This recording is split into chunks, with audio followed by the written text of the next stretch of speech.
கல்யாணத்துக்கு முன்னாடியெல்லாம் எங்கள் அம்மா நல்லா சாணம்லாம் போட்டு வாசல்லாம் கூட்டிட்டு ஏம்மா கோலம் போடுறியம்மான்னு கேட்பாங்க. ஆனால் இன்றைக்கி எங்கள் அம்மாவே எல்லா வேலையும் முடிச்சுட்டு கோலம்லாம் போடுறதுக்கு ஸ்டார்ட் பண்ணாங்க. அஜய்யோ அம்மா நான் இருக்கிறது கொஞ்ச நாள் தான் இங்கே, அதனால் நீங்கள் வச்சுருங்க, நான் மட்டும் கோலம் மட்டும் போட்டுக்கிறேன் அப்படின்னு சொல்லிட்டு இன்றைக்கி கோலம் ஸ்டார்ட் பண்ணது தான். நம்ம தான் என்றைக்கும் கோலத்தை சொதப்பாமல் இருந்தால் தானே பிரச்சனை, சொதப்புனா பிரச்சனை இல்லையே. முதல் நாளே போட்டு நம்ம பார்த்தோம் அப்படின்னா கண்டிப்பாக வந்து இந்த கோலம் சூப்பராகவே வரும். நம்மளாம் ரோட்லேயே ஒத்திக்க பார்க்குறது தானே, அதே மாதிரி தான் இந்த கோலத்தை போட்டுட்டேன்.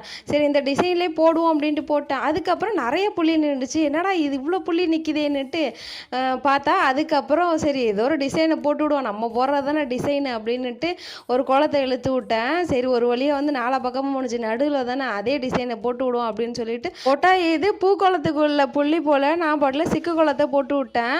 சரி இருந்தாலும் இதை மேனேஜ் பண்ணுவோம் அப்படின்னு சொல்லிட்டு நாலா பக்கம் பார்டரை கட்டி கோலத்தை முடிச்சு விட்டுட்டேன். கோலம் எப்படி இருக்குன்னு மறக்காமல் கமெண்ட்ல சொல்லுங்கள்.